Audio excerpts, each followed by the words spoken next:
इस चैनल को सब्सक्राइब कीजिए। साइंस और मैथ्स की मज़ीद वीडियो की नोटिफिकेशन के लिए बेल आइकन को दबाइए। शुक्रिया।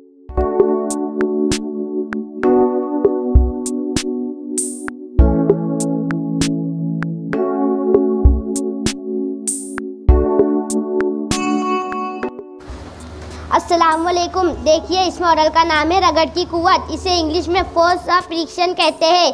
देखिए, मेरे पास यहाँ एक प्लास्टिक की प्लेट है जिस पर 3 पट्टियाँ एक तरतीब में लगाई गई है। ये तीनों पट्टियों की लंबाई और जसामत यकसा है।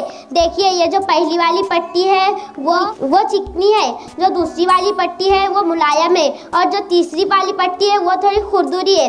देखिए, ये अमल करने के लिए हमें चाहिए 3 कांच की गोलियाँ जो कि हमारे पास मौजूद है। अब मैं ये तीनों गोलियों को एक एक पट्टी पर रख दूंगी। देखिए, मैंने रख दिया। अब मैं इसे छोड़ूंगी तो देखते हैं कौन सी गोटी सबसे पहले नीचे आती है। तो आप सबने देखा कि सबसे पहले जो पट्टी की गोटी नीचे आई वो है चिकनी वाली, और जो दूसरे नंबर पर जो गोटी नीचे आई वो है मुलायम वाली, और जो तीसरे नंबर पर नीचे आई वो है खुरदुरी। ऐसा क्यों होता है? बल्कि हमने तो तीनों गोटियां साथ में छोड़ा था।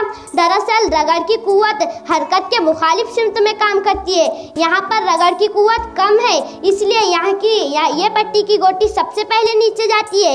यहाँ की रगड़ की कुव्वत थोड़ी ज़्यादा है, इसीलिए यहाँ की गोटी दूसरे नंबर पर जाती है, और यहाँ की रगड़ की कुव्वत बहुत ही ज़्यादा है, इसलिए ये गोटी आखिर में जाती है। मुझे उम्मीद है आपको ये मॉडल पसंद आया होगा। शुक्रिया।